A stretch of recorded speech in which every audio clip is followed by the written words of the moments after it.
love stories.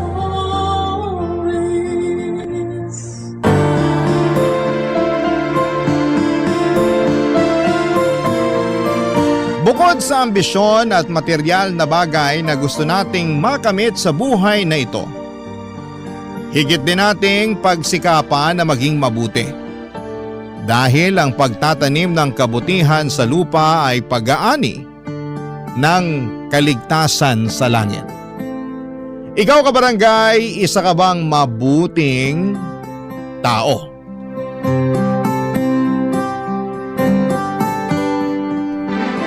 Dear Papa Dudut, naniniwala ba kayo sa kasabihan na kapag bukas ang bibig ay sarado ang puso?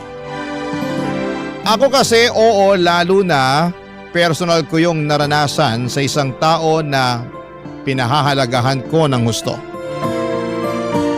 Sa kabila ng lahat, ako rin naman yung klase ng tao na hindi mapagtanim ng galit dahil para sa akin.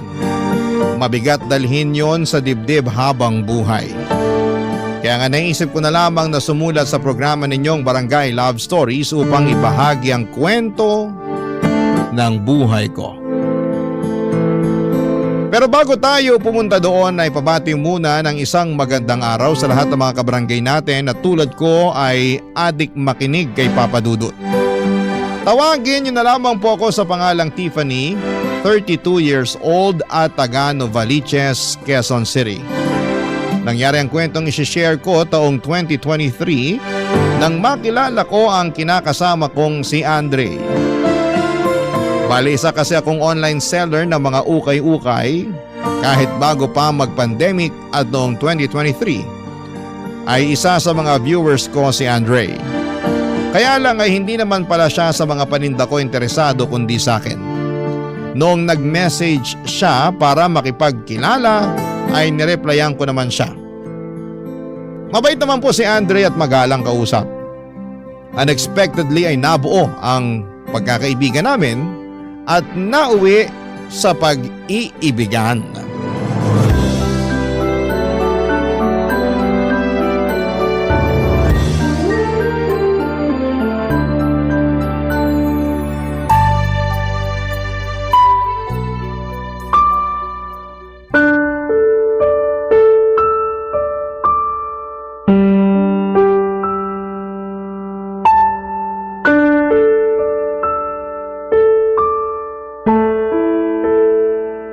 Ano ka mo? Girlfriend mo ang babaeng ito, anak? Opo. Magandang gabi po, Ma. Ay naku, huwag mo nga ako matawag-tawag na mama. Pumayag na ba ako? Hindi pa naman, di ba? Sorry po.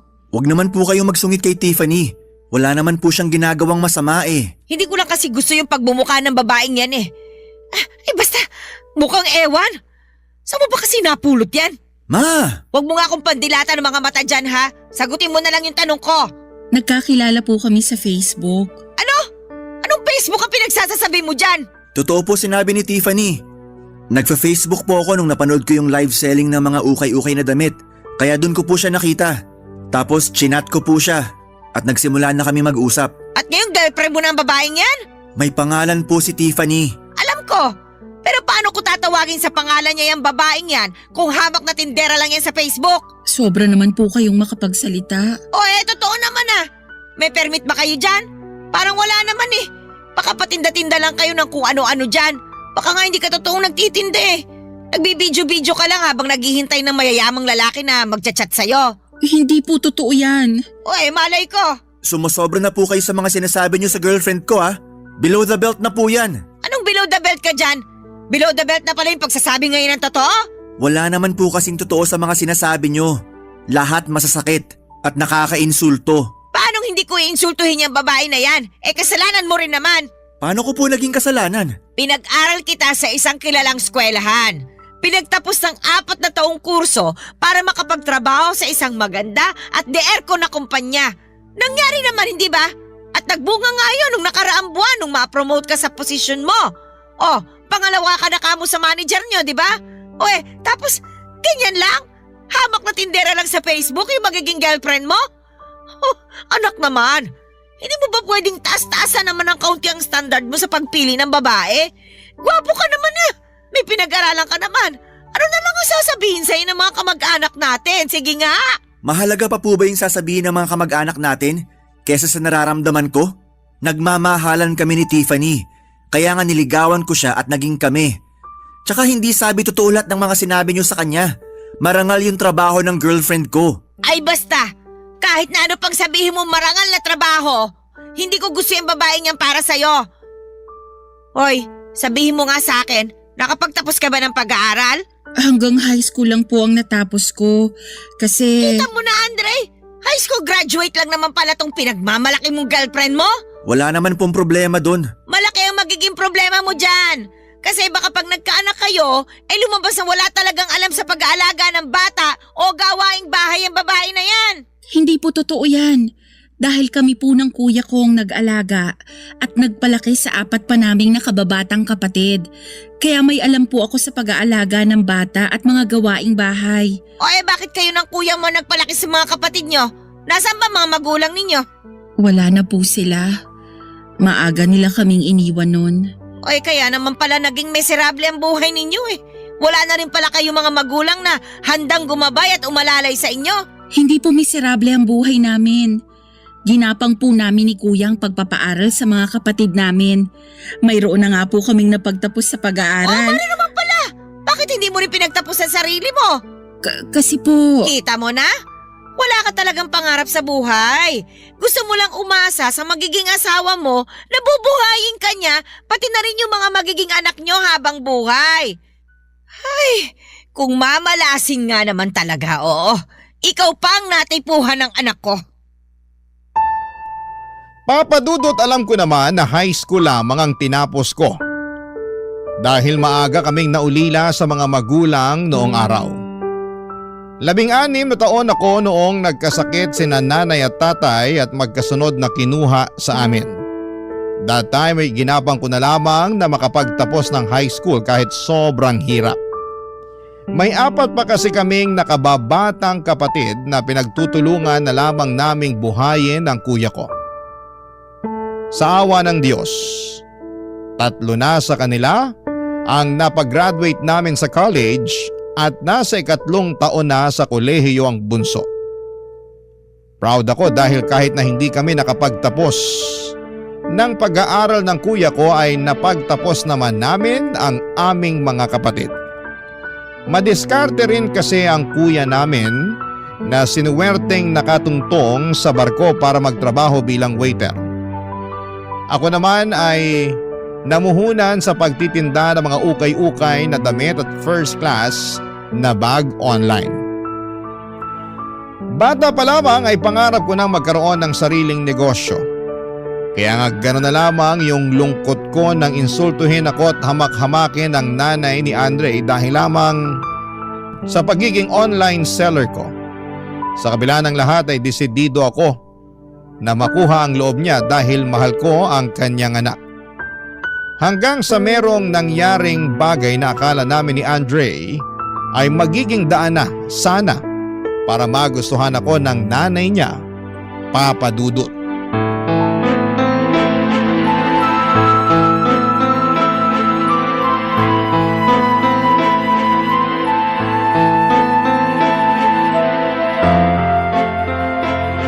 Anong sabi mo, Andre?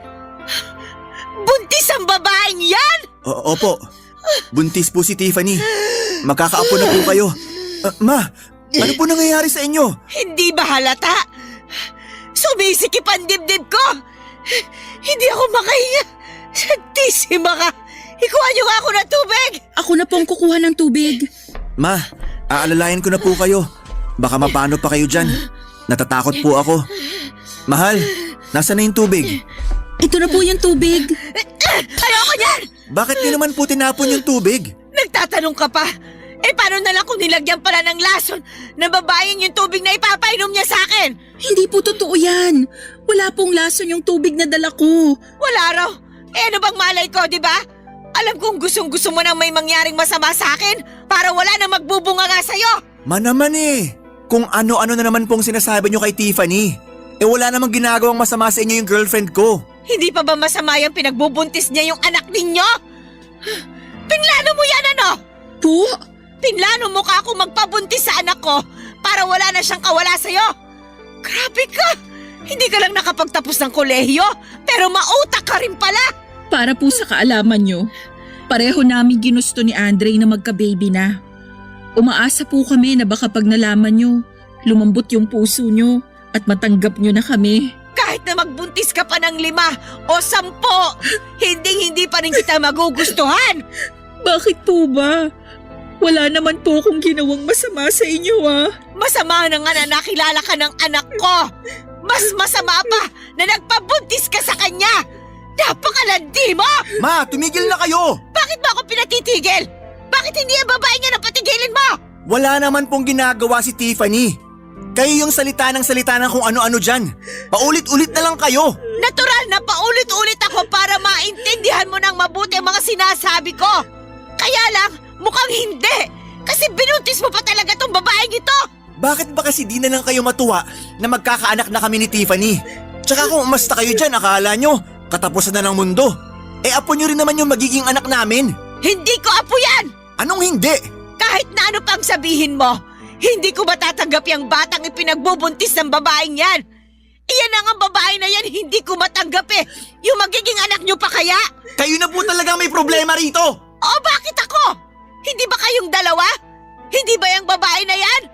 Kasi kung matino yan, sana nung una pa lang nakahalata na siya na ayaw ko sa kanya. Sana nakipaghiwalay na siya sa'yo at hindi na nagpabuntis pa. Kaso nga malandi yan eh. Gaga pa. Ikaw naman uto-uto. Hoy Andre, matalino ka. Di ba? Valedictorian ka nga nung high school ka eh. Pero bakit parang hindi mo namang ginamit ang utak mo sa pagpili ng babaeng pakikisamahan? Bakit sa dinami-dami ng mga nagustuhan mo nung kinukwento mo pa sa akin, isa babaeng yun ka lang babagsak? Oh, tapos ngayon, inanakan mo pa? Santisima talaga oh! Hindi ko na talaga alam ang gagawin sa'yo! Wala naman po kayong dapat gawin. Hindi na rin naman ako bata. 31 years old na po ako. Nasa tamang edad na kami ni Tiffany para pagbawalan nyo pa na bumuo ng sariling pamilya. Hindi naman kita pinagbabawalan. Pero sana sa matinong babae naman! Matino po si Tiffany. Ano ba pinagsasabi nyo? Yung kagaya mo rin sana na may tinapos tsaka profesional. Hindi ka na talaga nahiya sa pwedeng sabihin sa'yo ng mga kamag-anak natin? At kung bakit hindi ka nagmana sa kuya mo na kapwa niya engineer yung napangasawa? Ay nako! Ewan ko ba sa inyo? Basta, hindi ko matatanggap yung magiging anak ninyo!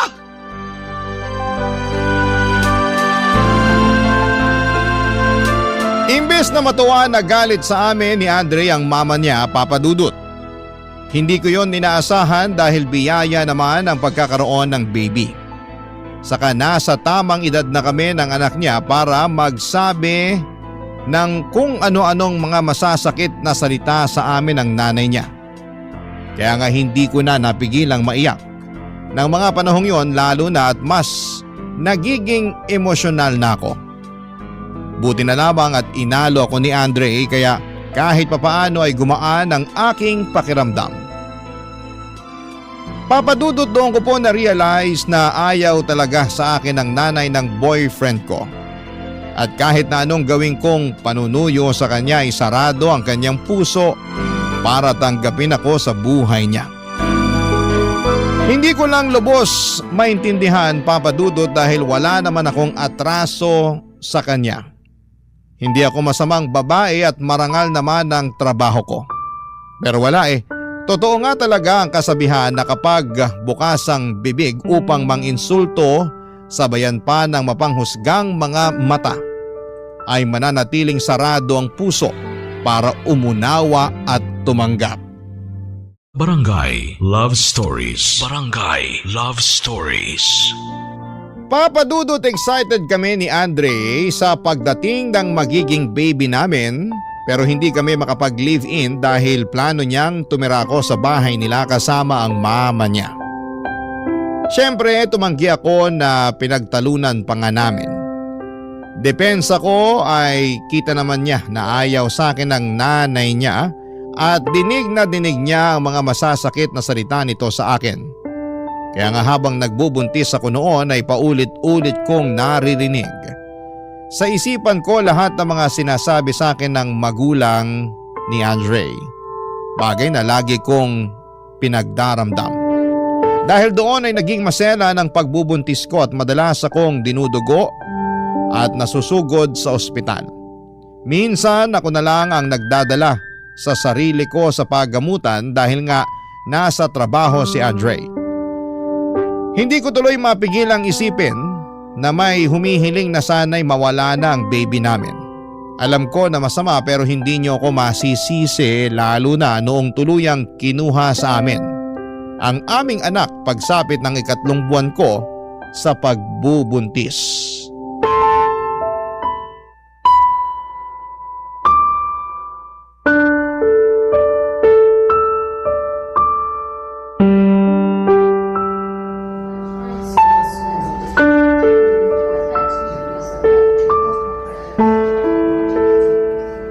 Ma, buti nakarating po kayo rito sa ospital. Hindi na nga ako dapat pupunta. Ang kaso napakakulit mo eh. Tawag ka ng tawag. Sorry po. Kailangan ko po kasi kayo ngayon. Ano na bang nangyari kasi dyan sa babaeng yan? Huwag po kayong maingay. Natutulog na po si Tiffany. Tulog daw. Mukha namang gising na yan. Sabihin mo nagtutulog-tulugan lang. Man naman eh. Hindi po ba pwedeng magpakananay muna kayo ngayon sa akin? Kahit ngayong araw lang? Please lang po. Kung makapagsalita ka naman dyan. Dami nyo kasi agad sinasabi. Hindi nyo man lang tinanong kung kumusta ako. Para sa kaalaman nyo, namatayan lang naman kami ng anak ni Tiffany. Ano? Bakit? Ano nangyari? Nalaglag po yung baby. Hindi raw po makapit. Wala na po, Nay. Patay na po yung anak namin. Santisima mahabaging langit. Andre? Andre, asan ka? Andito lang ako. Nasaan ang anak natin? Bakit parang hindi ko na siya nararamdaman sa tiyan ko? Ano kasi? Hindi mo na talaga mararamdaman dyan sa tiyan mo kasi wala na. Ha? Ano pong wala na? Wala na. Inalis na. Nalaglag na kasi. Kaya kung hindi pa aalisin ng tuluyan, baka pati ikaw ay malason na dyan. Hindi po totoo yan. Anong hindi totoo? Bakit ka ba nandito ngayon sa ospital kung gawa-gawa lang pala ito? Lukalukang babae ito ah. Ginawa mo pa akong sinungaling at nag-iimbento. Ma, pwede ba? Ilugar nyo naman po yung ugali nyo. Andito tayo sa ospital oh. Namatayan pa kami ng anak ni Tiffany. Tapos ganyan pa kayo magsalita sa kanya? Ang babae niyo na pagsabihan mo. Tsaka hindi ko naman kasalanan na namatay ang anak niyo ah. Ako ba yung nagbuntis? Hindi naman, di ba? Kung may dapat kang sisihin, yung babaeng yan. Malay ba natin, baka hindi naman niya talaga iningatan ang pagbubuntis niya. Iningatan ko po yung pagbubuntis ko. Kung iningatan mo, bakit nalaglag pa rin? Kasi ano po? Kasi masyado kang bida-bida. Hindi mo siguro sineryoso yung bili ng doktor na magpahinga ka lang, na humiga ka lang maghapon. Kaya tingnan mo yan nangyari. Nalaglag yung anak mo at kasalanan mo yan. Tapos ngayon iyak-iyak ka dyan. Sus! Kahit na lumuha ka pa ng dugo, hindi na may babalik yung anak mo sa'yo. Bakit nananahimik ka lang dyan, Andre? Wala ka bang sasabihin para ipagtanggol man lang ako sa mama mo? Tama rin naman kasi si Mama. Paanong naging tama ang mama mo? Na baka hindi mo sineryoso yung bilin sa'yo ng doktor mo na magpahinga lang muna kasi delikado yung pagbubuntis mo. Diba, naabutan pa nga kitang nagbubuhat ng mga damit na sabi mo, ibebenta mo sa susunod mong online selling? Sinaway pa nga kita na huwag ka muna masyado magkikilos pero sabi mo ayos ka lang naman. Ayos lang naman talaga ako nun eh. Saka hindi naman mabigat yung mga damit na binuhat ko. At para lang alam mo, sineryoso ko yung binilin sa akin ng doktor. Pero alam nga namang humiga lang ako maghapon at hindi mag-asikaso sa bahay natin. Ultimo pagluluto ng pagkain sa akin mo inaasa. Abay talagang sinisisi mo pa yung anak ko, ha? Bakit? Totoo naman po eh. Alam naman ng anak niyo na masela ng pagbubuntis ko. Pero alagain pa siya. Ni mag-init nga ng tubig at magtimpla ng kape sa akin pa niya inaasa. Sa palagay niyo ba, ginusto ko rin na mawala yung anak namin? Siyempre hindi.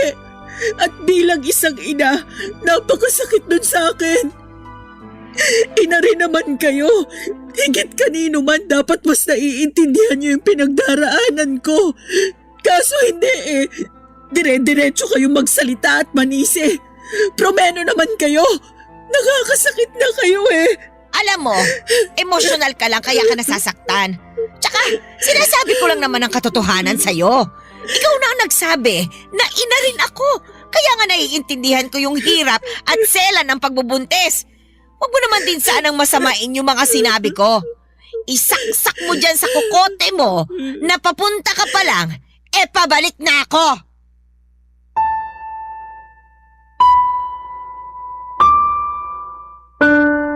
Papadudot, kahit na gusto kong irespeto ang nanay ni Andre ay para bang naubusan na lamang ako bigla ng paggalang sa kanya.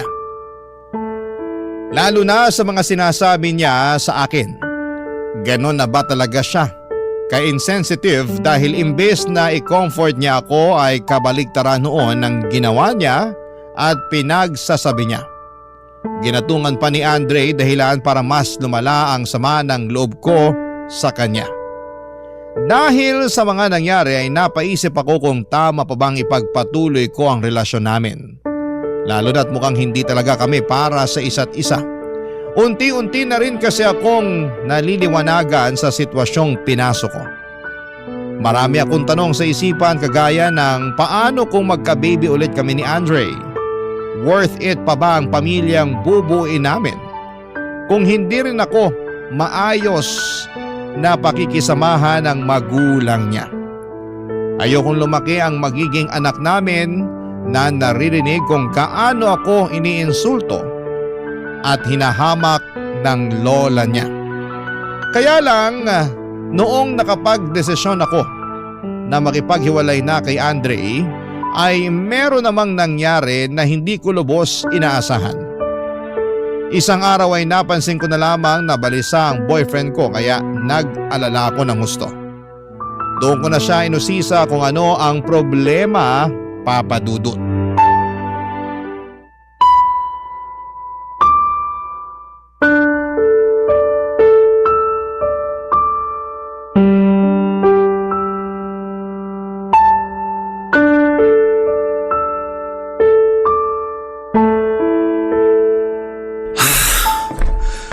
Sino yung tumawag? Si Kuya, May problema ba? meron eh. Lumabas na raw kasi yung resulta ng biopsy ni Mama. Ha? Biopsy ng mama mo? Oo. Di ba kinuwento ko sa'yo na madalas siya magkasakit? Oo, nakwento mo nga. Pero akala ko simpleng sakit lang yun. Katulad ng lagnat na mawawala rin kapag uminom ng gamot at nagpahinga. Yun din yung akala namin. Pero nagkamali kami ni Kuya. Kaya yun, nagdesisyon na yung doktor na ipabiopsy siya. At kanina, lumabas na nga raw yung resulta. Ano bang resulta? May cancer sa baga si Mama. Ha? Seryoso ba yan? Oo. Kaya nga sobrang lungkot namin ni Kuya eh. Diyos ko, Natatakot ako. Ayoko pang mawala sa amin ng nanay namin. Siya na lang yung nag-iisa naming magulang eh. Iniwan na nga kami ni Papa noon tapos pati ba naman si Mama? hindi pa mawawala sa inyo ang mama nyo. Naniniwala ko na pwede pa siyang gumaling. Nakikinig ka ba? May cancer si Mama. Hindi lang yun simpleng sakit na pwedeng gumaling ka agad. Cancer na yun at maraming namamatay doon. Marami lang ang namamatay kasi malala na at hindi na nagagamot. Kaya nga ipapagamot niyo yung mama niyo, diba? Oo naman. O yun naman pala eh. As long as magamot siya, sigurado akong may tsansa na gumaling siya. Oo, cancer na yan. Pero meron pa rin namang gumagaling dyan. May kakilala nga ako nagkaroon din ng cancer sa baga pero nakarecover naman. Inabot nga lang ng ilang taon yung gamutan pero gumaling din naman siya. Meron pa nga cancer sa dila pero gumaling din. Talaga? Oo, marami akong kakilala na nagka-cancer pero nakarecover. Basta matutukan lang ang gamutan. Ano bang plano nyo ng kuya mo? Ayaw kasi ni Mama na i-confine siya sa ospital dahil kaya pa naman daw niya. Kaya lang, natatakot naman kami kasi baka di siya matutukan dun sa bahay tapos mag-isa lang siya dun. Kung kailangan mong umuwi muna sa inyo para maalagaan ang mama nyo, gawin mo. Paano ka naman? Ayos lang ako. Kaya ko ang sarili ko. At saka kasama ko naman dito yung bunso kong kapatid. Salamat kasi naiintindihan mo yung sitwasyon. Oo naman. Alam ko na kailangan ka ng magulang nyo. Kaya unahin mo na siya. Mahirap din naman yung nandito ka kasi mag-aalala ka lang ng husto. Yun nga eh. Hindi rin naman pwede mag-leave ng matagal si kuya kasi kailangan siya sa trabaho niya. Demanding din kasi yung posisyon niya sa opisina nila. Oras-oras kailangan ando na siya. Kaya hassle talaga na mawala siya ng matagal. Ganun ba talaga yun? Ikitang emergency naman yung dahilan ng pagli-leave niya. Kahit na emergency pa yan, may mga kumpanya talaga na mas mahalaga ang trabaho kesa kung ano pa mang bagay na dapat unahin ng mga empleyado nila. Para palang robot ang turing sa kanila ng mga boss nila. Wala naman tayong magagawa dyan. Lalo kung maganda rin yung kumpanya na pinagtatrabahuhan mo. Parang sa halip na makipagtalo sa rules and regulations nila, mapipilitan ka na lang na sundin kesa naman bigla ka na lang tanggalin. Ayaw ni kuya yon dahil pinaghirapan niya yung posisyon niya sa kumpanya nila.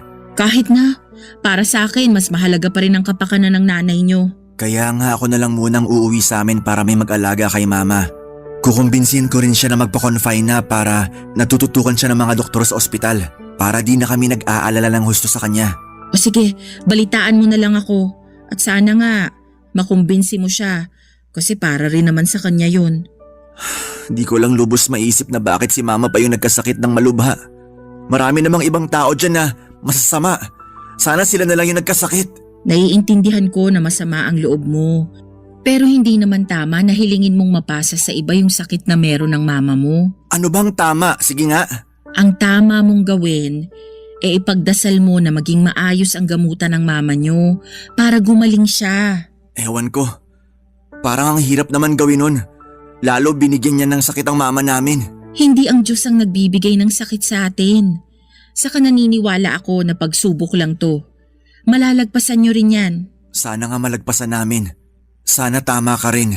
Nagagaling pa si mama. Gagaling pa ang mama nyo. At naniniwala ako doon. Papadudot, gulat na gulat ako matapos malaman na mayroong malubhang sakit ang nanay ni Andre. Ni sa hinaga pa ay hindi ko akalain na posible siyang dapuan ng ganon kabigat na karamdaman. Ayoko sanang isipin na ganti na yon ang langit dahil sa pagiging masama ng ugali niya sa akin. Kasi kahit papaano ay nanay pa rin siya ng boyfriend ko.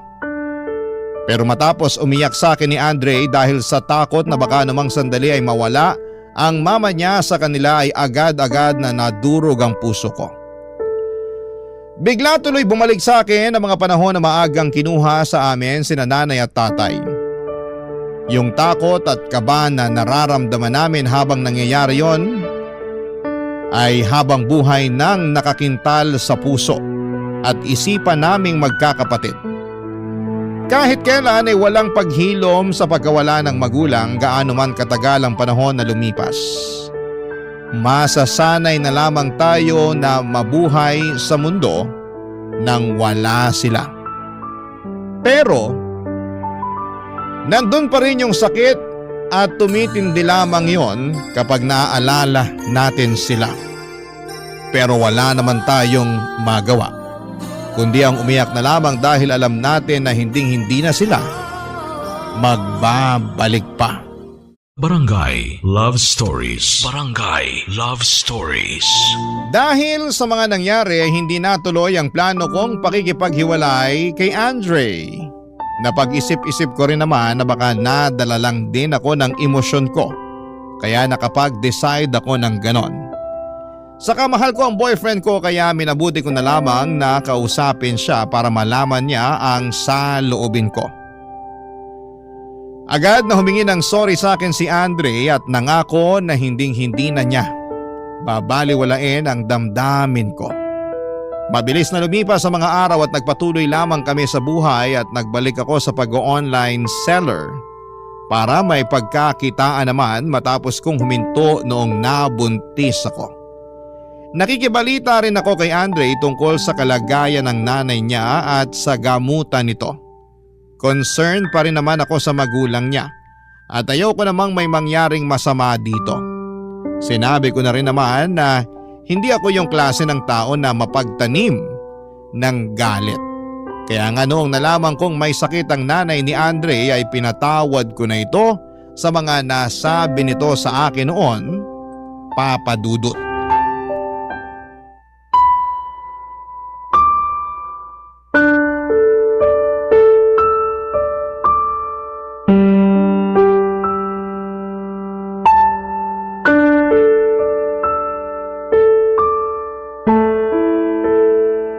Anong gusto mong kainin? Ipagluluto kita. Kahit ano na lang siguro. Pero mamaya na kasi wala pa naman akong gana. Nangangayayat ka na oh. Hindi ka siguro nakakakain ng matino doon. Oo eh. Kahit nga sa trabaho, balisa ako. Kaya nga kumain ka rito mamaya pag nagluto na ako. Sige, susubukan ko. Ano na bang balita sa mama nyo? Okay naman nung iniwan ko kanina sa ospital. Tsaka malapit na rin magsimula yung chemotherapy niya. Buti na lang talaga pumayag na rin siya na magpa-ospital. Oo. Kasi di na kaya na nasa bahay lang siya. Buti na lang din andun yung pinsan nyo para mag-alaga sa mama nyo. Oo, kaso lang nagka-problema naman. Anong problema? Kanina nagsabi sa akin na tumawag daw yung kinakasama niya. Gusto na raw siya pauwiin dun sa probinsya nila para mag-alaga ng mga anak. Huwag na raw siya magtrabaho rito kasi mas kailangan daw siya dun. Eh di ba kaya nga siya lumuwas dito sa Maynila para magtrabaho dahil wala nang trabaho yung kinakasama niya? Hindi pa nga nakakaisang buwan dito yung pinsan mo tapos pinababalik na dun? Yun nga. Sabi ko kausapin niya, baka nabibigla lang sa desisyon. Kaso parang gusto na lang din sundin ng pinsan ko eh. Naninibago kasi siya rito. Tapos ang lungkot-lungkot daw sa ospital. Ayun, gusto na niya umuwi sa kanila. Ano ba yan? Sana kasi bago siya lumuwas dito at pumayag na mag-alaga sa mama niyo, sinigurado muna niya kung kaya niya. Yun nga eh. Kaya nga problemadong kami ngayon ni Kuya. Nakakainis lang kasi pinamasahihan niyo pa naman papunta rito tapos ganyan lang ang gagawin. Hayaan na lang natin. Wala rin naman kaming magagawa kung yun ang desisyon niya. Sa bagay, hindi niyo rin yan mapipigilan. O ano na lang ang plano ninyong gawin? Naisip namin ni Kuya na kumuha na lang ng caregiver na mag-aalaga kay Mama. Kaso siya naman yung may ayaw. Bakit daw? Wala raw siyang tiwala sa ibang tao eh. Ayaw niya rin na kung sino-sino yung mag-alaga sa kanya. Nagalit pa nga sa amin ni Kuya kasi plano raw namin siyang ibilin sa ibang tao. Eh anong magagawa namin kung di rin namin siya matutukan? May kanya-kanya kaming trabaho. Di naman pwede na mag-resign kami kasi paano na lang yung gamutan niya. Di rin naman biro yung treatment niya tsaka hospital bills. Lolobo at lolobo yun. At baka mabaon pa kami ni Kuya kapag may isa sa amin na tumigil sa pagtatrabaho. Baka naman gusto lang talaga ng mama niyo na nasa tabi niya kayo. Siyempre mahirap din naman yung pinagdaraanan niya. Tapos… Di ka ba nakikinig? Hindi pwede mag-resign kami ni Kuya sa mga trabaho namin. Kasi saan na lang kami kukuha ng pambayad sa gamutan niya. Lalo naman si Kuya na pamilyado. Kaya di talaga pwede mag-resign na lang basta-basta. Ako naman kakapromote ko pa lang ngayong taon. Sayang naman yung pinaghirapan ko ng ilang taon para mapunta sa posisyon ko. Kung mawawala lang din sa akin ng ganun kabilis. Pero nanay niyo naman yan eh. Alam ko na nanay namin pinag-uusapan dito. Pero hindi nga pwede na palagi kaming andun sa ospital para asikasuhin siya. Kaya nga plano na lang namin kumuha na mag-aasikaso sa kanya. Hindi mo talaga ako naiintindihan no? Naiintindihan naman kita. Kanina pa kasi ako nagpapaliwanag pero parang di mo maintindihan yung punto ko. Naiintindihan ko naman. Pero naisip ko rin na baka mas mabilis makarecover ang mama niyo kung alam niya na nandyan lang kayo sa tabi niya. Yun bang kasama niya kayo sa bawat treatment niya? Hindi naman kami mawawala sa tabi niya. Bumibisita kami sa ospital ni Kuya kapag may time pero syempre di palagi dahil busy din naman kami. Tingnan mo nga, kagagaling ko lang dun pero grabe, di naman ako makapagpahinga ng maayos dun. Maya-maya merong pumapasok sa kwarto niya para mag-check ng vital signs niya. Ultimo kasagsagan ng tulog namin sa madaling araw, merong kumakatok at pumapasok na mga nurse. Kaya nga minsan ayoko na lang magstay doon kasi apektado naman tulog ko. Buti sana kung kinabukasan wala akong trabaho eh. Lagi na lang akong puyat at masakit ang ulo. Alam ko naman na nanay namin siya, pero nakakapagod din mag-alaga sa kanya.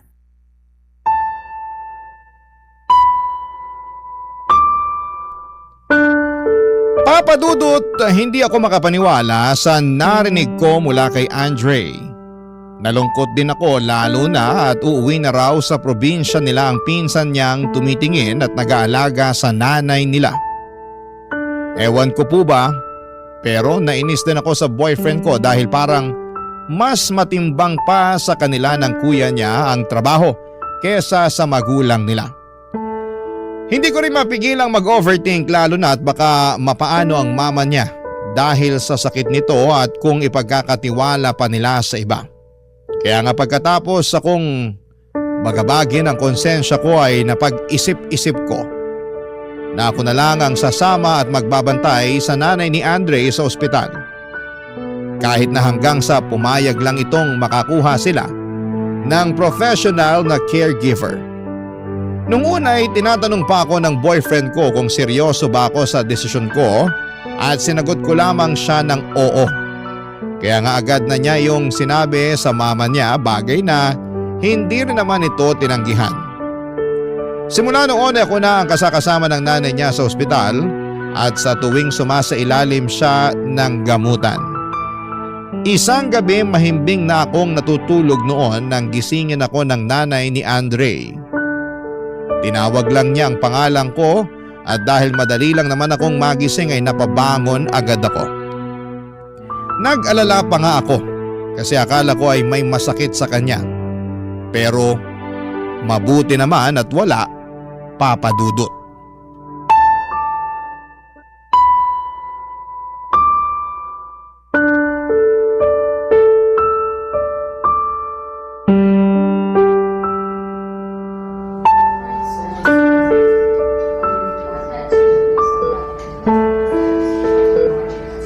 Pasensya ka na kung nagising kita ha. Hindi kasi ako makatulog eh.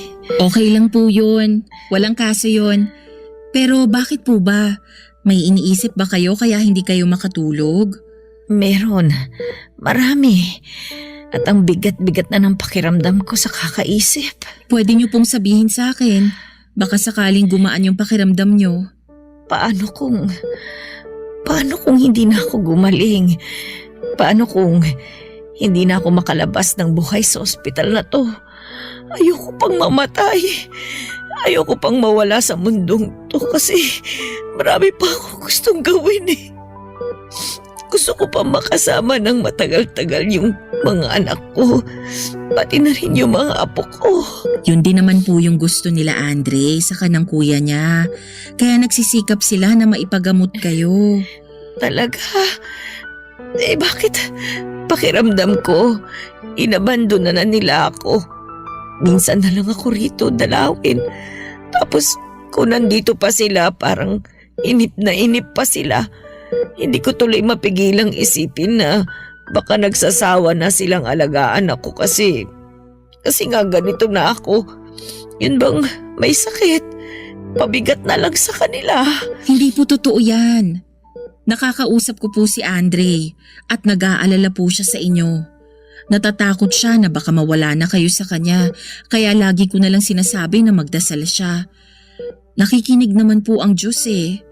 Alam niya kapag taimtim na humihiling sa pamamagitan ng panalangin yung mga anak niya. Salamat sa mga sinabi mo ha. Kahit papaano gumaan itong dibdib ko.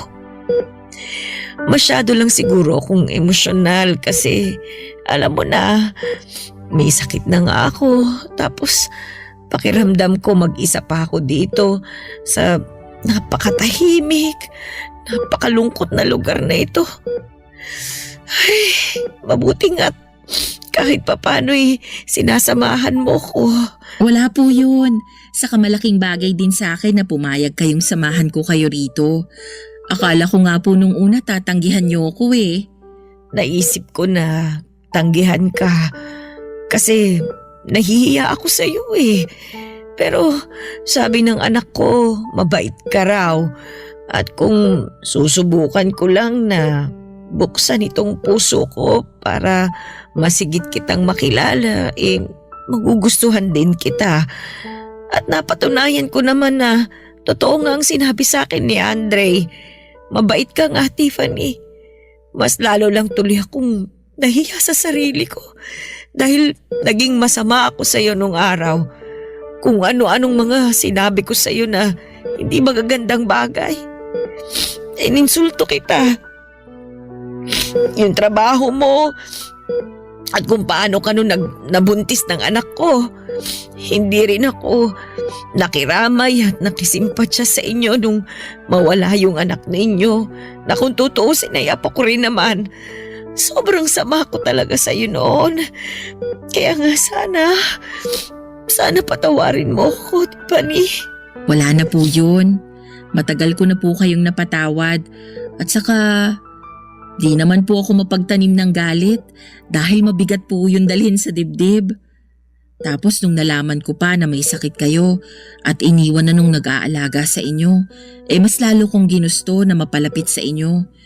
Kahit na anong mangyari, magulang pa rin po kayo ni Andre. Kaya mahalaga pa rin po kayo sa akin. Salamat kasi alam ko na hindi mo ko dapat patawarin pero nagawa mo pa rin akong patawarin.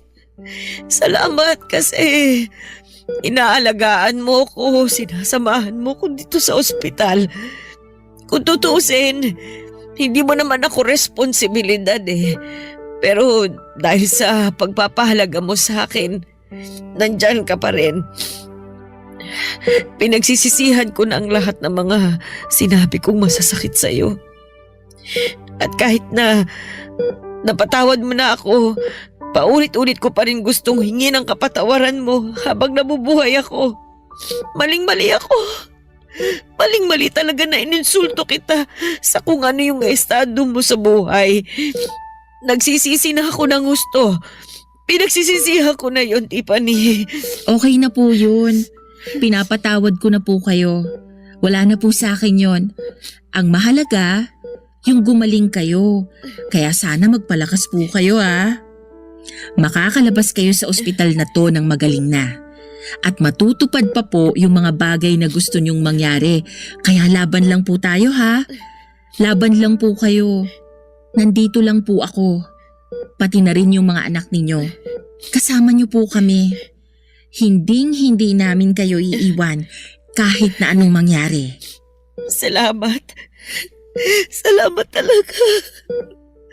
Pakiramdam ko, nabigyan ako ng panibagong pag-asa. Papadudot masaya ako at naging payapa ang puso ko matapos ang pag-uusap naming yon ng nanay ni Andre. At kahit na nagkaiyakan pa kami ay alam ko na parehong gumaan ang aming kalooban. Iba talaga sa pakiramdam ang magpatawad. At masaya ako dahil taglay ko ang kakayahang yon.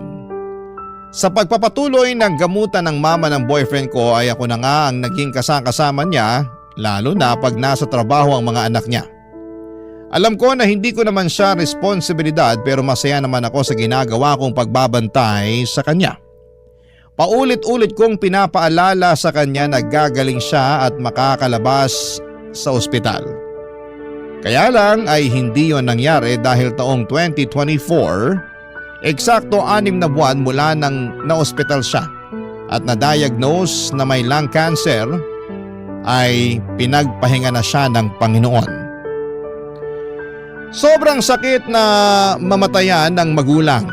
Bigla ko tuloy naalala yung pakiramdam noong nawala sa amin sina nanay at tatay. Akala ko ay kaya ko na hindi na ako iiyak pa dahil napagdaanan ko na pero nagkamali ako. Kung anong iyak at hinagpis ni Andre sa pagkawala ng nanay niya ay ganon din ang tindi ng dalamhati ko. Pero sa kabilang banda ay masaya naman ako kasi nakasama ko ang mama niya hanggang sa mga huling sandali ng buhay nito sa mundo. Sa kasalukuyan ay magkaka-baby na kami ni Andre at nalaman namin na babae po ito.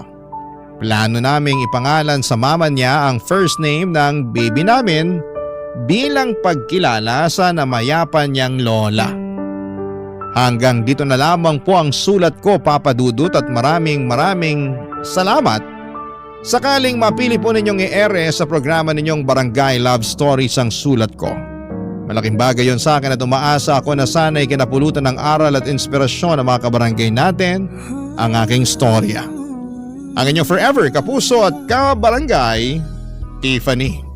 Barangay Love Stories. Barangay Love Stories. Minsan, mahirap gumawa ng tama, pero kahit dehado ang ating bida, iyon pa rin ang ginawa niya. Ano ang masasabi mo sa Barangay Love Stories natin today? Abangan namin ang sagot mo sa comment section. Nagustuhan ng iyong napakinggan? Ituloy yan via live stream sa www.gmanetwork.com/radio.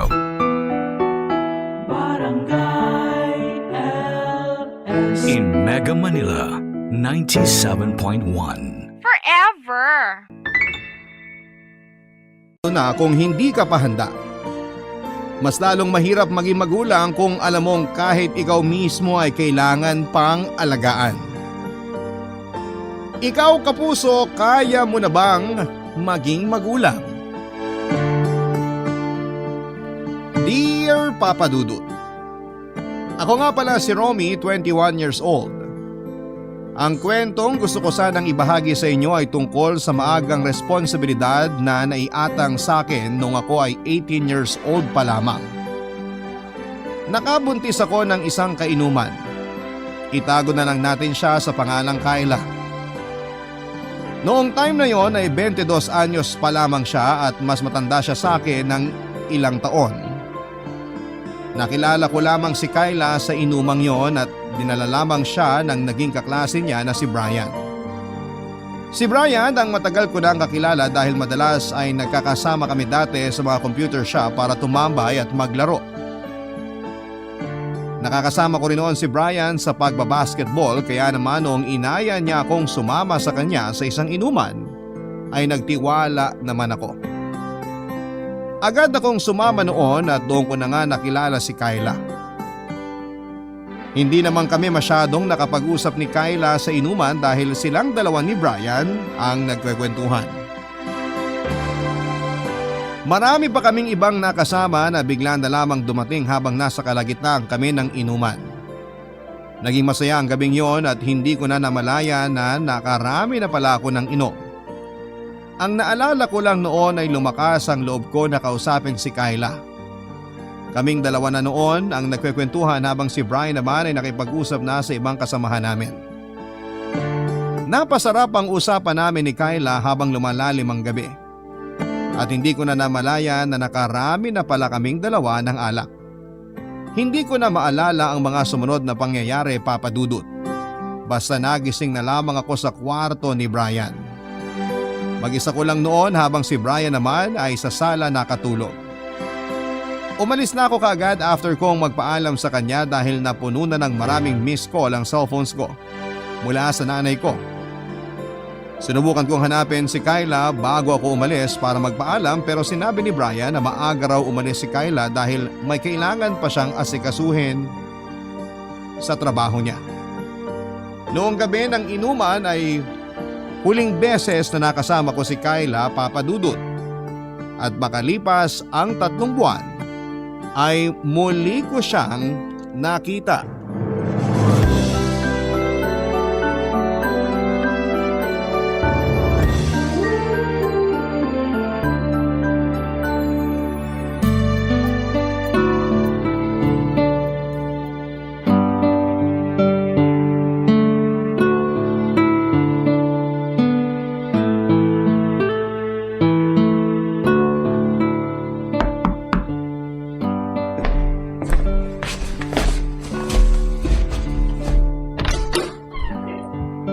Kyla, anong ginagawa mo rito sa bahay namin? Pwede ba tayong mag-usap? Sige, pasok ka. Paano mo pala nalaman tong bahay ko? Nasabi ko ba sa'yo nung lasing na ako? Hindi. Tinanong ko kay Brian. Bakit di siya sumama sa'yo papunta rito? Kasi tayong dalawa lang naman ang dapat mag-usap. Parang seryoso yung sasabihin mo ah. Importante to. Alam ko mabibigla ka. Sorry na lang talaga. Bakit kailangan mag-sorry? May nangyari ba? May nangyari. Oo. Saan? Sa ating dalawa. Ha? May nangyari sa ating dalawa? Sa inuman? Oo. Wala kasi akong maalala, Kyla. Sobrang wasak ako nun. Buti ikaw, naaalala mo pa. Wala rin akong maalala eh. Pero nagising ako katabi ka at wala akong damit. Ako rin. Wala akong damit nun. Kinausap ko si Brian at sinabi niyang pumunta raw tayo ng kwarto niya dahil nahihilo na tayo. Tapos yun na yun. Teka, paano ka naman nakakasigurong may nangyari nga sa atin? Di naman porket nakaubad na tayong magkatabi meron na nga. Baka naman kasi nainitan lang tayo. Alam mo naman ang alak, mainit sa katawan. Alam kong may nangyari sa atin nung gabing yun kasi Kasi ano? Kasi buntis ako. Ha? Imposible. Yan din ang naisip ko nung nag-positive ako sa 2 pregnancy test. Hindi naman sigurado yung pregnancy test. Minsan nagkakamali yan. Huwag ka masyadong dumepende dyan. Alam ko naman yon kaya nga pumunta ako sa doktor para makasiguro. Oh, tapos? 3 buwan na akong buntis. Paano? Paano naman ako nakakasigurong akin yan? Sabi ko na eh. Sabi ko na. Sorry nabigla ako eh. Saka wala akong maalala sa mga nangyari. Ganyan naman kayo mga lalaki eh. Bigla kayong magkaka-amnesia kapag nalaman yung nakabuntis na kayo. Mambibintang pa kayo na baka ibang lalaking nakabuntis sa amin. Sa'yo naman ang pakiramdam ko. Wala akong pakialam sa nararamdaman mo. May pakialam ako dito sa nabuo nating to. Paano nga ako makakasigurong akin yan? Lasing na ako noon. Di na ako halos makabangon sa kama. Paano may mangyayari pa sa atin? Walang ibang lalaking nakagalaw sa akin nung gabing yun, kundi ikaw lang. Matagal na rin walang nakagalaw sa akin bago pa man may mangyari sa atin. Hindi talaga ako kumbinsido na may nangyari sa atin. Ah, ganon? Sige, marami namang witness nung gabi na yun na magkasama tayong pumasok sa kwarto at hindi na lumabas hanggang umaga. Anong gusto mong mangyari ngayon? Panagutan mo ko. 18 pa lang ako, Kyla. Bata pa ako. Wala pa nga akong trabaho at umaasa lang ako sa magulang ko. Pwes, kailangan mo nang magbanat ng buto dahil magiging tatay ka na. Sa ayaw at sa gusto mo, panagutan mo to. Kundi susumbong kita sa ninong kong polis. Okay. Di naman kailangan manakot. Kung di kita tatakutin, malamang hahayaan mo lang ang responsibilidad mo sa akin. Gagawa ako ng paraan. Tutulong ako sa pagsustento. Hindi lang sustento ang kailangan ko. Ano pa bang kailangan kong gawin? Magsama na tayo para masiguro kung hindi mo ako tatakbuhan. Hindi ko pwedeng tumira rito sa bahay. Papagalitan ako ng nanay ko. Eh di bumukod tayo. Buhayin mo ko. Mukhang maselan tong pinagbubuntis ko kaya kailangan kita para alalayan ako. Inamin ko na sa mga magulang ko ang nangyari sa amin ni Kyla, Papa Dudut. Hindi sila natuwa ng maaga kong nakabuntis. Wala na rin naman silang nagawa kundi ang tanggapin yon at nakiusap ako sa mga magulang ko na kung pupwedeng doon muna kami ni Kyla sa bahay habang naghahanap ng trabaho. Pinayagan naman nila ako dahil naaawa rin sila sa akin. Nangako naman ako na kapag kaya ko nang bumukod ay aalis kami kaagad. Hindi naman ako minadali ng mga magulang ko dahil gusto rin naman daw nilang makasama ang unang apo nila. Natuwa ako kasi inakala ko noong una na hindi nila ako tatanggapin. Inakala ko na itatakwil nila ako tulad ng mga nangyayari sa ibang maagang nakabuntis. Maswerte na nga lang ako dahil natanggap ng mga magulang ko ang pagkakamali ko. Papa Dudut, nagsimula na ngang tumira si Kyla sa bahay namin. Hindi ko noon alam kung anong label namin. Wala naman ang nangyayari sa amin mula nang tumira siya sa bahay pero magkatabi kami sa kama. Hindi ko siya nagawang tanungin dahil lagi siyang galit sa akin. Mukhang sa akin pa rin niya sinisisi noon ang maaga niyang pagkakabuntis. Naiintindihan ko naman siya lalo't marami pa siyang gustong gawin pero hindi niya magawa dahil bit-bit na nga niya sa kanyang sinapupuna ng nabuo naming dalawa. Sa pagtira ni Kyla sa bahay ay doon pa lamang namin sinimulang kilalanin ang isa't isa. Doon ko napansin habang tumatagal na masama ang ugali niya. Sinubukan kong tanungin sa nanay ko kung normal ba ang ganong klase ng ugali ng babae at sumagot naman siyang oo dahil buntis daw si Kyla. Wala kasi akong alam sa mga babae noon, Papa Dudut. Dahil never naman ako nagkaroon ng karelasyon. Si Kyla ang nakauna sa akin sa lahat kaya sa kanya ako nagpa-practice kung paano makisama sa isang babae.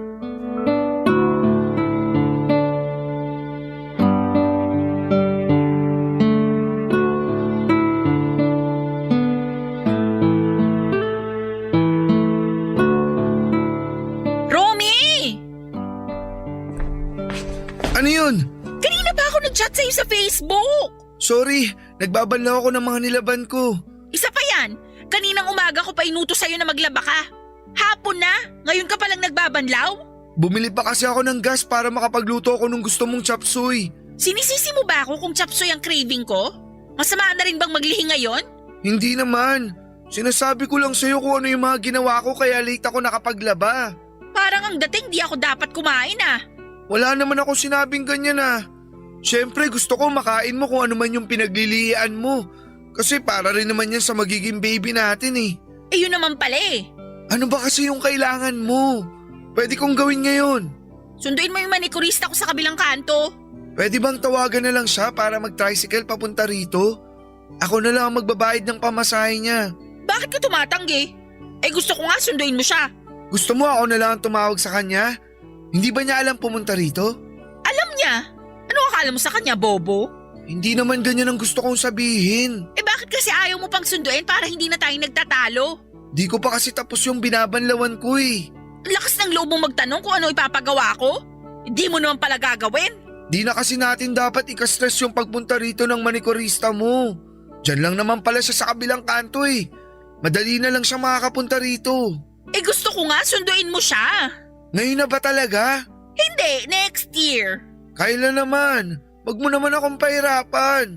Ikaw lang ang nagpapahirap sa sarili mo. Kung hindi ka nakikipagtalo ngayon, eh di sana andito na yung manikurista ko at kinukutkot na yung ingron ko. O sige na, susunduin ko na. Saan ba siya banda? Tapat ng barangay hall yung bahay nila. Light blue yung kulay ng bahay. May puno ng nyug sa tabi. O sige, magsusuklay lang ako at magbibihis. Liligawan mo ba yung manikurista ko? Bakit kailangan magsuklay at magbihis? Basa na kasi tong damit ko kakalabaw oh. Okay lang yan, mahangin naman sa labas. Matutuyo yan panigurado. Magbihis na lang din ako para komportable pag naglalakad. Siguro nagpapapogi ka nun sa manikurista ko, no? Ha? Di ko pa nga nakikita yun kahit minsan eh. Bakit naman ako magpapapogi sa kanya? Eh di wag ka nang magbihis, wag ka nang magsuklay. Kung anong itsura mo ngayon, ganyan ka na pumunta ron. O sige, aalis na ako. Tsaka pakibayaran mo na nga pala ngayon yung inutang kong rejuvenating set dun sa store na katabi natin. Hala, wala pa akong sahod ngayon. Wala akong pera rito. Pamasahe ko lang at allowance para bukas ang meron ako. Okay lang yan. Pang-down mo na lang sa inutang ko yan para hindi na ako sinisingil. Ang kulit eh. Paano naman yung pamasahe ko? Bata ka pa. Di naman siguro sasakit ang tuhod mo kung maglalakad ka papuntang trabaho, di ba? Malayo yung trabaho ko, kailangan talagang sumakay. O di mag 1, 2, 3 ka sa jeep. Sa sahod ko na lang babayaran yung inutang mo. Ay hindi. Bayaran mo na ngayon kung ayaw mong sumama ang loob ko. Sige ka, kawawa ang magiging anak natin kung puro stress ang nafe-feel ko. Hindi ako nakapalag sa gusto ni Kyla, Papa Dudut. Pumanhik ako ng kwarto namin para kunin ang natitirang pera ko na nilaan ko para sa baon ko sa work. Naisip kong umutang na lamang sa nanay ko ng pamasahe ko habang wala pa akong sahod. Napaatras lamang ako sa plano ko dahil hindi pa pala ako nakabayad kay nanay mula nang umutang ako sa kanya para sa pambili ng makeup ni Kyla. Nag-isip ako kung saan ako uutang dahil nautangan ko na halos lahat ng kaibigan at kamag-anak ko dahil sa mga pinabibili ni Kyla. Nanakit lang ang ulo ko sa kakaisip at naisip ko na ngang umabsent pero nangihinayang ako sa makakaltas sa sahod ko kung hindi ako papasok. Buwaba na ako mula sa kwarto at saka nagpaalam kay Kyla para sunduin na ang manikurista niya. Pagkalabas ko ng bahay ay inuna kong bayaran ng utang ni Kyla sa store na katabi namin. Binungungaan pa ako ng tendera dahil hindi raw nag-reply si Kyla sa mga text niya. 2 buwan na palang hindi nakakabayad si Kyla sa kanya. Napasama ng tendera ang loob ko, lalo't may mga customer pa siya noon na kaharap. Nakita tuloy nila na ako ang pinagalitan dahil sa utang ni Kyla. Nagmadali na lamang akong umalis at saka sinundo na ang manikurista ni Kyla. Pagkarating ko sa bahay noong kasama na ang manikurista ay nalaman kong nakalis na pala siya papunta sa bahay namin. Nainis ako noong nalaman kong nakalimutang sabihin ni Kyla sa manikurista niya na susunduin ko siya kaya nagmadali siya na pumunta ng bahay. Umuwi na ako noon at naabutan ko si Kyla na pinapagalitan ng manikurista niya dahil hindi niya gusto ang mga nail polish na nadala noong manikurista. Hinabaan ko ang pasensya ko kay Kyla dahil naisip kong buntis siya kaya ganun lamang ang ugali niya. Pero noong nakapanganak na siya ay ganun pa rin ang pag-uugali niya, Papa Dudut. Actually, mas lumala ang kagaspangan ng ugali niya mula nung nakapanganak na siya. Doon ko lang naisip na baka iyon na talaga ang ugali niya kahit noong hindi ko pa siya nabubuntis. Barangay Love Stories. Barangay Love Stories. Marami akong adjustment na ginawa mula noong nanganak na si Kyla, Papa Dudut. Nagpumilit si Kyla na lumipat na kami ng bahay dahil hindi na raw siya komportableng kasama ang mga magulang ko. Sinabi ko sa kanya na hindi pa praktikal para gawin yon dahil wala pa kaming ipon na pareho. Nagdabog siya at nanira ng gamit dahil sa galit niya. Pinakalma ko siya pero mas lalo lamang siyang nagalit sa akin. Pinatahimik ko siya dahil nga naririnig ng mga magulang ko ang pagwawala niya at nahihiya na ako. Hindi ko siya napigilan at pinagpatuloy niya ang pagdadabog hanggang sa narinig nga ng nanay ko ang pagwawala ni Kyla. Kinausap ako ni nanay at tinanong kung ano ang nangyayari. Sinabi ko naman lahat at napailing na lamang si nanay. Sinisi niya ako kung bakit nakabuntis ako ng maaga. Hindi ko naman siya kinontra dahil alam ko namang tama siya, Papa Dudut. Pinayuhan ako ni nanay na lumipat na lamang ng ibang bahay kung doon daw magiging komportable si Kyla. Sinubukan kong rasunan na hindi ko pa kaya dahil wala pa akong pera. Pinapasok na lamang ako ni nanay sa kwarto nila ni tatay para abutan ng pera para pangsimula namin. Naiyak ako dahil sa pasasalamat kay nanay. Naiyak ako dahil medyo may takot din sa puso ko kung makakayanan ba namin ni Kyla na mag-solo na. Malaking tulong noon si nanay para kahit papaano ay gumaan ang mga bayarin ko. Labag man sa loob ko ay tinanggap ko ang perang inabot ni nanay para makapagsimula na. Wala pang 2 linggo ay nakalipat na kami sa maliit na apartment. Kinutya pa yun ni Kyla dahil masyadong maliit para sa kanya pero sinabi ko na pwede naman kaming lumipat kapag medyo umasenso na. Pinanghawakan niya yon at lagi niya yung sinasabi sa akin kapag naaalibadbaran siya sa bahay. Lalo na nung nanganak na siya at kailangan pa naming magstay ng matagal sa inuupahan namin.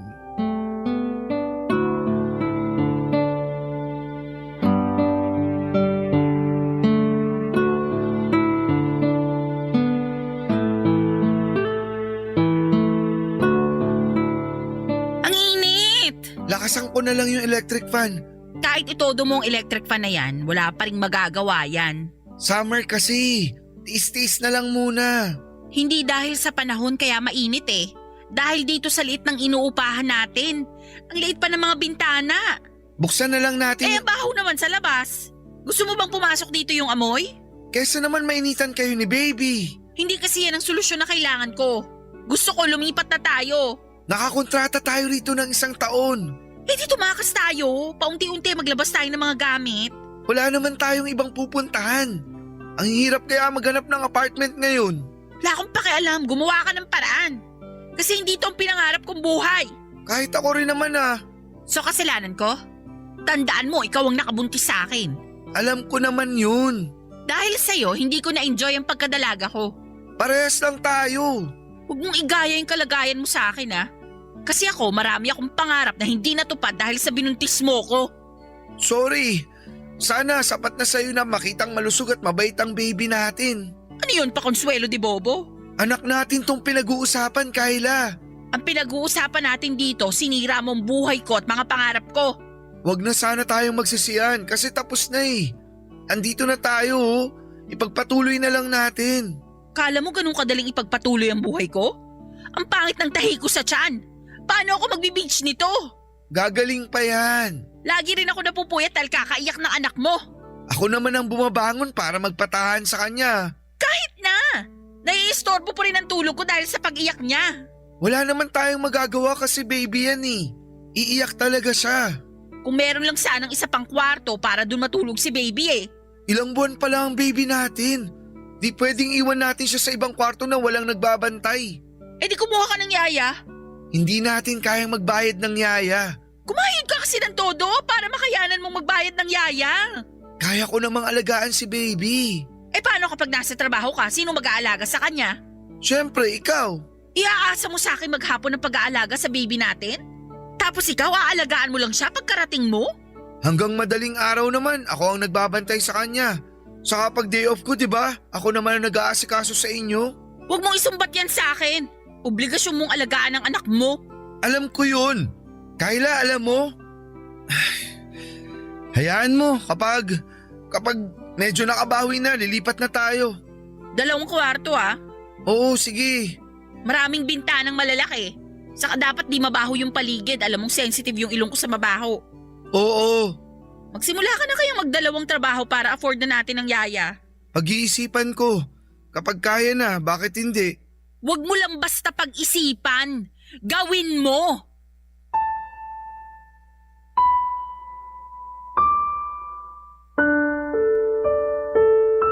Hindi na ako nagsalita pa sa huling sinabi ni Kayla. Alam kong kahit na anong gawin ko noon ay hindi ako ang mananalo sa kanya. Lagi niya akong dinadaan sa sindak, kaya naman hindi na rin ako lumalaban pa noon. Hindi ko nagawang ipagtanggol ang sarili ko sa kanya lalo na kapag kinukutyanan niya ako. Ayoko lang pasamain ang loob niya noon kaya tinanggap ko na lamang ang lahat ng sinasabi niya sa akin. Nagpaalam ako sa kanya para bumili ng diapers ng baby namin. Gusto ko lang noon na makalabas at makalayo kay Kayla kahit saglit lang. Nagkulong naman siya sa kwarto kasama ang baby namin. Pagkatapos noon ay lumabas na ako ng bahay para pumunta ng tindahan. Nagdahan-dahan ako noon sa paglalakad para lamang matagalan ang paglabas ko. Sa ganung paraan kasi ay nagkakaroon ako ng kahit papaano ng oras para sa sarili ko. Mula noong nabuntis ko si Kayla ay nawala na ako ng time para sa sarili ko. Hindi lang si Kayla ang nasira ang buhay at mga pangarap. Ako rin naman, Papa Dudut. Nangarap ako makapagtapos ng kolehiyo dahil gusto kong bigyan ng magandang buhay noon ang mga magulang ko pero hindi yon nangyari. Ang bata ko pa noon para maging ama at wala na akong ibang choice kundi ang tanggapin ang naging pagkakamali ko.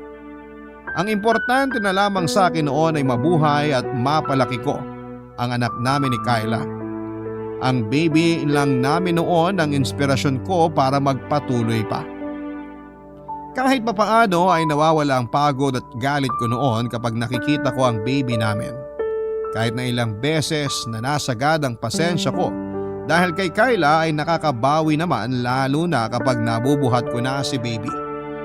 Habang naglalakad nga ako papuntang tindahan ay hindi ko maiwasan noon na mapangiti kapag nai-imagine ko ang inosenteng mukha ng baby namin, Papa Dudut.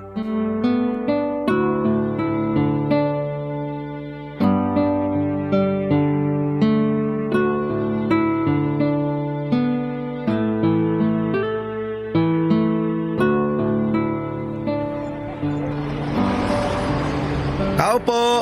Pabili po ng diaper. Tao po! Asa na ba yung tindera? Uy, Romy! Brian! Anong ginagawa mo rito? Utang ng Yossi. Ikaw, Bibili ng diaper. tatay ka na nga pala, no? Congrats sa inyo ni Kayla, ha? Salamat. Ako na lang kaya magbayad ng diapers. Regalo ko na sa inaanak ko. Nagbo-volunteer ka na bang maging ninong ni baby? Oo, basta hindi maniningil ang anak niyo sa akin tuwing Pasko. Naku, magtatago talaga ako.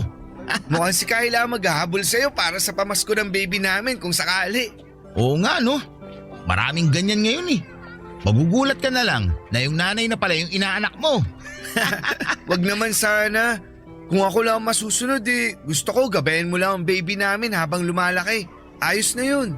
O habang hindi pa naglalakad ang baby niyo, diaper lang muna ang kaya kong iambag sa buhay niya. Sure ka? Ikaw na ang magbabayad ng bibilin kong diaper? Diskumpiyado ko bang makakabili ako ng diaper? Hindi naman, pero utangin mo nga yung Yossi mo, di ba? Yung Yossi lang, pero babayaran ko kagad yung diaper. Okay lang ba isang pack na? 4 na piraso na laman nun. Gawin mo ng 2 pack.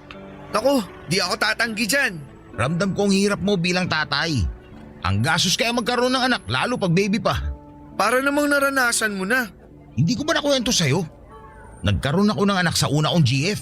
Talaga? Asan na?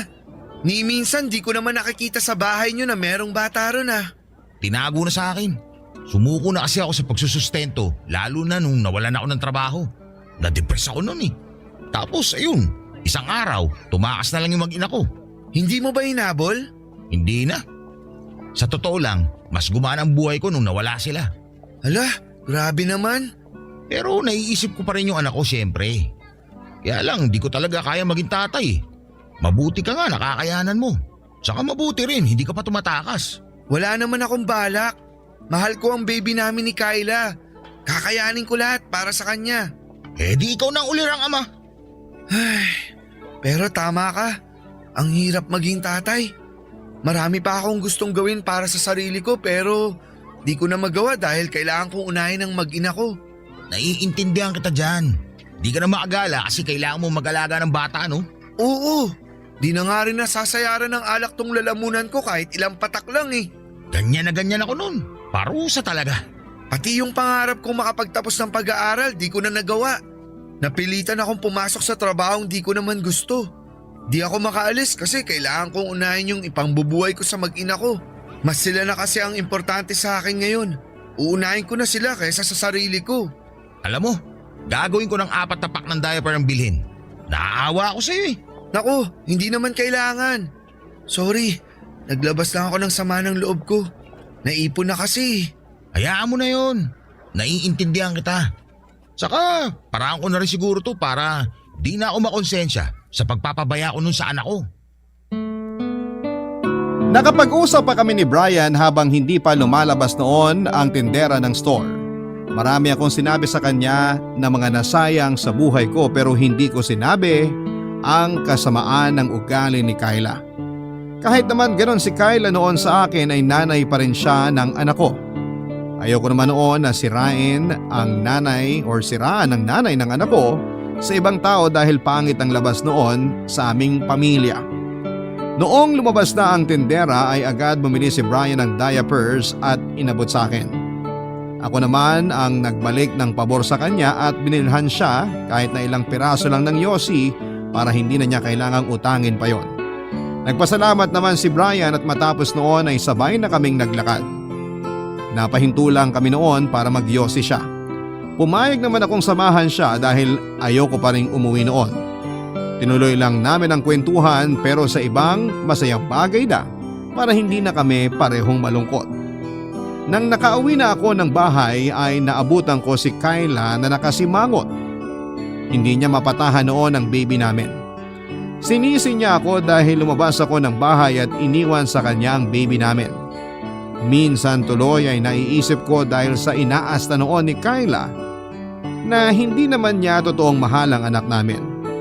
Tinanggal ko lang kaagad sa isipan ko ang ideya na yon dahil ayoko nang mas lalo pang pabigatin ang sitwasyon ko. Nagpalit lamang ako ng damit at saka kinarga na ang anak namin. Napatahan ko si baby at doon na naging masaya ko. Iba sa pakiramdam kapag sa'yo nagiging payapa ang anak mo. Inihele ko si baby habang si Kyla naman ay nagbalik na sa kwarto para raw matulog. Hinayaan ko na lamang siya para matahimik na rin kami ni baby. Naiwan kami sa sala ni baby Papa Dudut. Isa yon sa mga pinakagusto kong nangyari sa akin dahil napatahan ko ang anak ko. Sa sandaling pagbuhat ko sa kanya, doon ko naramdaman na mahal din pala ako ng anak ko. Barangay Love Stories. Barangay Love Stories. Mabilis na lumipas ang mga taon at nakapag-celebrate na ako ng aking 21st birthday. Sinikap kong maghanda ng pansit at loaf bread para naman may pagsaluhan kami ni Kyla. Pero kinutyan niya ang handa ko at sinabing sana nagtipid ako noong mga nakaraan para nakabili ako kahit cake man lang. Hindi ko na siya pinatulan pa dahil masaya ako noon. Nagpaalam si Kyla para maligo at ako naman ay nagsindi ng kandila sa mesa. Pinikit ko ang aking mga mata at humiling ng magandang buhay para sa anak namin ni Kyla. Pagmulat ko ay saka ko hinipan ang sinindihan kong kandila. Wala mang cake noon na pagpapatungan ng kandila ay masaya pa rin akong umaasa na baka mabigyan ng katuparan ang hiling ko. Umasa akong mabigyan noon ng katuparan ng kahilingan ko hindi para sa akin kundi para sa anak ko. Nagpatuloy ako sa pagsusumikap sa buhay para sa anak ko. Wala akong ibang pinagbuhusan ng lahat ng meron ako kundi sa anak ko.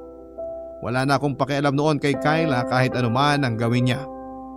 Sa totoo lang, kahit na ilang taon na kaming magkasama ay hindi ko pa rin siya natutunang mahalin. Wala ring nangyari sa amin dahil hindi ko siya gusto kahit yakapin man lang. Ilang beses niya akong inaya pero tumanggi ako at sinabing pagod ako. Lagi siyang nagdadabog doon kapag tumatanggi ako pero wala talaga akong gana sa kanya.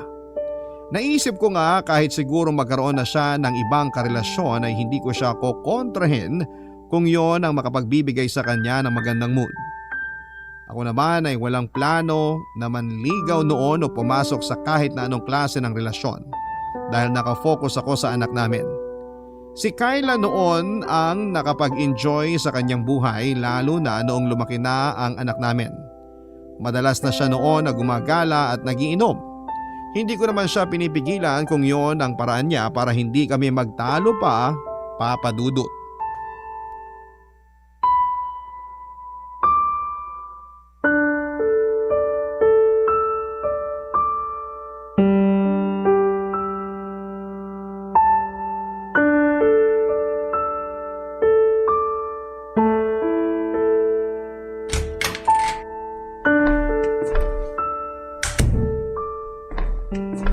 Romy!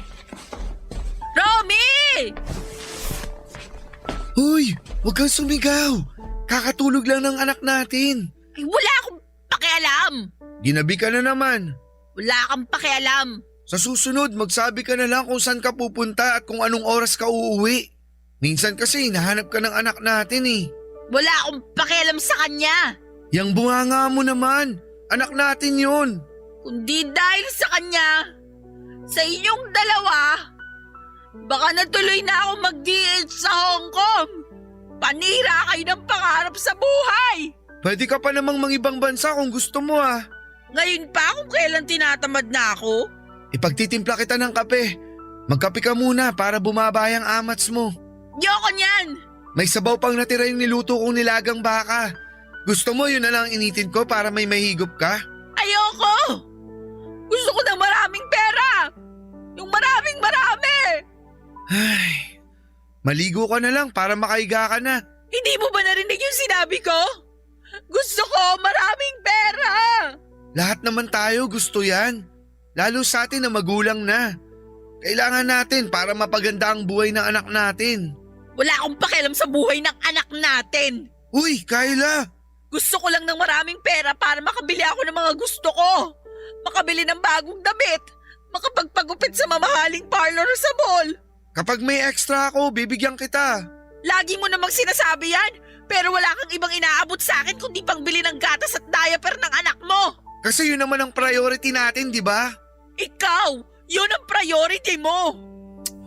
Ay, matulog ka na nga. Lasing ka lang kaya ka nakakapagsalita ng ganyan. Alam ko kung anong sinasabi ko. Oo na lang. Kung pwede lang bumalik sa nakaraan, hindi sana ako pumunta sa inuman na yon. Kyla! Hindi ako magpapakalasing.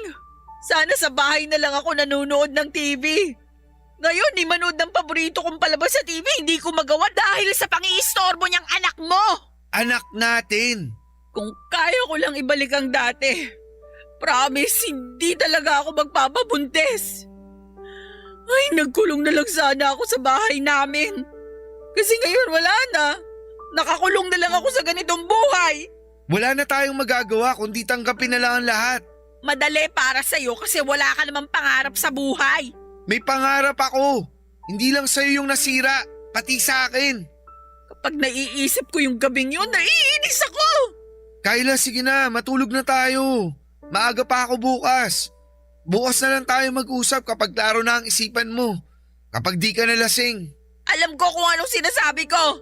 Klaro pa ang isipan ko. Oo na lang. Sige na, maligo ka na para makatulog na tayo.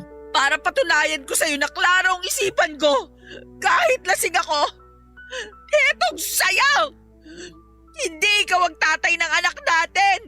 Oo na lang. Matulog na Baka para... nakakalimutan mo. Dalawa kayo ni Brian na nasa kwarto doon. Dalawa kayo! Nanginig ako sa mga sinabi ni Kyla at hindi ko maproseso noon ang mga sinabi niya sa akin dahil pakiramdam ko ay hindi totoo yon. Tinawanan niya lamang ang pananahimik ko at saka tumakbo papunta sa banyo para magsuka. Nanatili ako nakatayo sa pwesto ko dahil hindi ko alam kung ano pa ang mga gagawin ko. Bigla tuloy ay nagsisulputan ang mga alaala ko noong gabing nagkainuman kami ni Kyla at ni Brian. Biglang naging klaro ang ibang detalye na malabo noong simula. Magkatabi at magkausap man kami noon ni Kyla pero iba ang tinginan nila ni Brian noon. Totoong nalasing ako pero naramdaman kong may tumulong sa aking dalawang tao para pumasok sa kwarto ni Brian. Ramdam ko noon na sina Brian at Kyla yon dahil ang ibang kainuman namin ay nagsitulog na lamang sa labas kung saan ay naganap ang inuman namin. Pagkapasok sa kwarto ay naalala kong nilapag lamang nila ako sa may sahig at parang naaninag ko sina Kyla at Brian na sumampa sa kama. Yun na nga ang huling alaala ko ng gabing yon. Nagising na lamang ako kinabukasan na nasa kama na. Hindi ako nakatulog noon at hindi rin nakapasok sa trabaho dahil sa pag-iisip. Kinabukasan ay hindi ako inimik ni Kyla at mukha namang naalala pa niya ang mga pinagsasabi niya noong gabing nakapag-usap kami at lasing siya. Nagpaalam ako sa kanya at sinabing bibili lamang ng diapers. Tumango lamang siya noon sa akin at saka tumalikod na.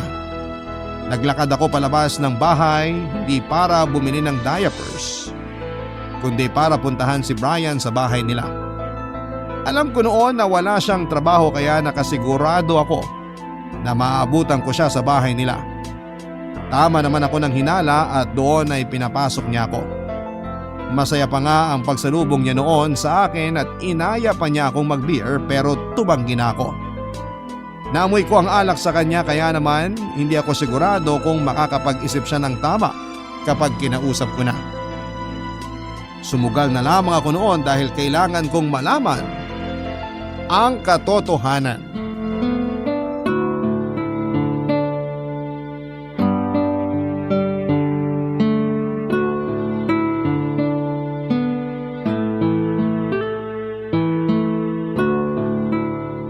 Nagulat talaga ako na bigla kang dumalaw dito sa bahay. Wala rin kasi ako magawa sa bahay namin eh. Eh yung anak mo, Inaalagaan ni Kyla. pero di ba may pasok ka ngayon? Oo, meron. Pero masama ang pakiramdam ko eh. Bukas na lang siguro ako papasok. Eh dapat nagpahinga ka na lang kesa pumunta ka pa rito sa bahay. Medyo okay naman na ang pakiramdam ko. Hindi ba nakakahawa yung sakit mo? Hindi naman. Masakit lang talaga yung ulo at katawan ko kanina. Baka papuntang trangkaso to. Sana hindi ka matuluyan. Kawawa naman ang anak mo. Huwag kang lalapit muna sa kanya habang ganyan ang kalagayan mo. Masyado ka naman nag-aalala sa anak ko. Eh inaanak ko yun eh. Parang pangalawang tatay na ako nun. Pangalawang tatay? Oo nga pala. Bumili ako ng diaper para sa anak mo. Bakit naman kailangan mo pa siyang bilhan? Sinabay ko lang nung nag-grocery kami ni nanay. Teka, kukunin ko. Andito lang sa gilid yun eh. Ayun! Salamat ha. Dapat di ka na nag-abala. Para sa inaanak ko, lahat gagawin ko. Oh, eto na. Tama ba ang brand at size? Tama yung size pero yung brand, hindi. Naku, yun yung pinakamahal dun eh. Mumurahin lang kasi yung binibili ko eh. Gusto mo ba ako na lang bumili ng diaper ng anak mo lagi? Wala naman akong pinagkakagastos ang iba eh. Yosi lang at alak ang kailangan kong bilhin. Grabe, parang ikaw na tuloy ang tatay ng anak ko ah. Ha? Di naman. Grabe ka naman mag-isip. Ginagawa ko lang ang obligasyon ko bilang ninong. Sa lahat ng mga ninong ng anak namin, ikaw lang yung gusto magsustento ng diaper para sa kanya. Ayaw mo ba? Gusto mo gatas na lang? Ano bang gatas niya at ako na lang bibili sa next na labas namin ni nanay? Mabuti ka naman palang tatay no? Hindi rin. Bumabawi lang talaga ako sa anak niyo ni Kyla dahil marami akong naging pagkukulang sa anak ko. Sa anak niyo ni Kyla? Na inako ko? Ano pa naman pagbibintang yan? Bakit ko naman magiging anak ang anak niyo ni Kyla? Naaalala ko nung gabing nalasing tayo, sa saig niyo ko iniga ni Kyla. Tama, di ba? Nasa kama ka nun. Kayo ni Kyla. Kaya nga may nangyari sa inyo, di ba? Parang di naman yun ang naaalala ko. Para kasing kayong dalawa ni Kyla ang humiga sa kama eh. Alam mo, ramdam ko pa rin yung lamig ng sahig hanggang ngayon. Di nyo man lang ako kinumutan bago may nangyari sa inyo ni Kyla. Hindi ko alam ang sinasabi mo ha. Sa sala kaya ako nakatulog. Doon mo nga ako inabutan pagkagising mo ng umaga, di ba? O sa sala ka lumipat pagkatapos may nangyari sa inyo ni Kyla. Mas mabuti pang umalis ka na. Kunin mo na lang 'tong diaper ng anak mo para may magamit siya. Alam ko na ang totoo, Brian. Umamin na si Kyla sa akin. Romy, bale… Umamin ka na lang. Oo! Ako ang totoong nakabuntis kay Kyla. Ako! Masaya ka na? Paano ako magiging masaya? Ilang taon yung pinaniwala na akin ang batang yun. Ilang taon ako sinisi ni Kyla sa nasira niyang buhay mula nung nabuntis siya tapos… Bigla lang din ako sa nangyari sa amin ni Kyla. Kaya matapos na may mangyari sa amin, pinagtulungan ka namin bitbitin papunta sa kama para ikaw yung magmukhang nakagalaw kay Kyla. Para kung sakaling mabuntis siya, ikaw nga ako.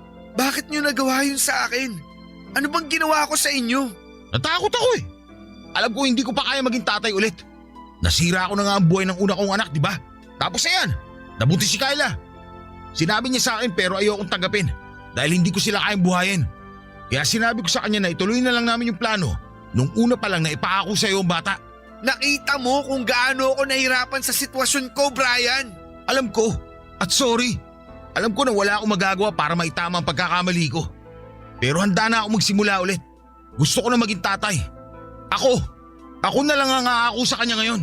Ngayon pa? Ngayon pa kung kailan ilang taon na yung bata? Handa akong bayaran lahat ng nagastos mo. Bigyan mo lang ako ng oras. Wala akong pakialam sa mga nagastos ko sa bata. Anong gusto mong gawin ko? Wala! Wala kang ibang gagawin kundi manahimik lang. Anong ibig mo sabihin? Tayong tatlo lang ni Kyla ang nakakaalam, di ba? Hayaan mo nang ako ang kilalaning tatay ng bata. Pero gusto ko rin maging tatay sa kanya. Sana dati pa. Hindi ngayon na ako na ang kinikilalang tatay ng bata. Tutulong ako sa mga gastusin. Ituloy natin yung plano kong magsustento ng diaper sa kanya. Yung pinakamahal pang bibiling ko. Hindi ko kailangan ng diaper. Sa'yo na to. Aray! Bakit naman kailangan ba sa akin yung mga diaper? Para maramdaman mo na di ko kailangan ng tulong mo. Nabuhay ko ang anak ko dati. Kaya kaya ko pa rin siyang buhayin ngayon.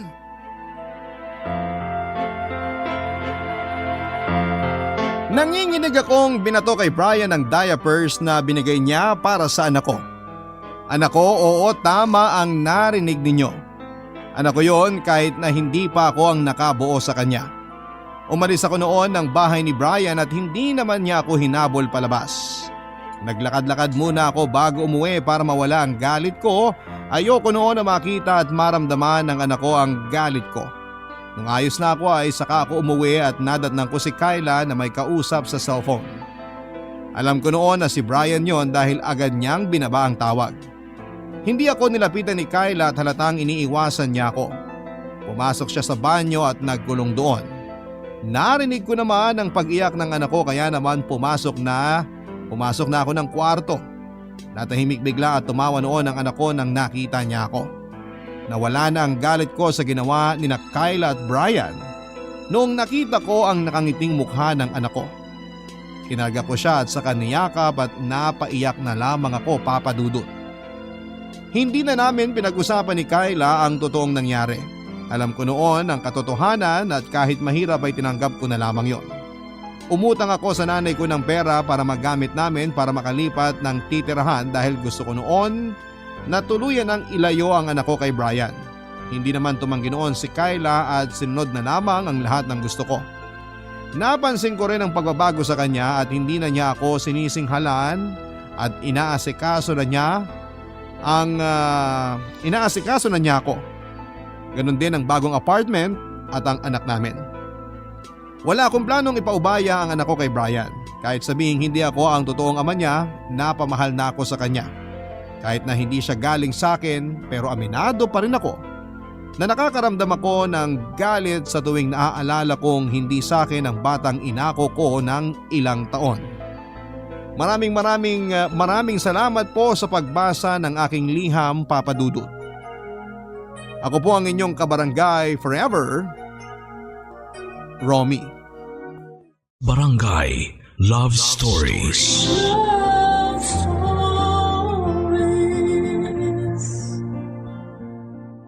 Barangay LS 97.1. 97.1. Number 1. Forever! Kabarangay, i-share mo ang iyong barangay love stories. Sabay-sabay nating pakinggan ang iyong kwento ng pag-ibig, buhay at pag-asa. Ipadala lang sa barangaylovestories@yahoo.com.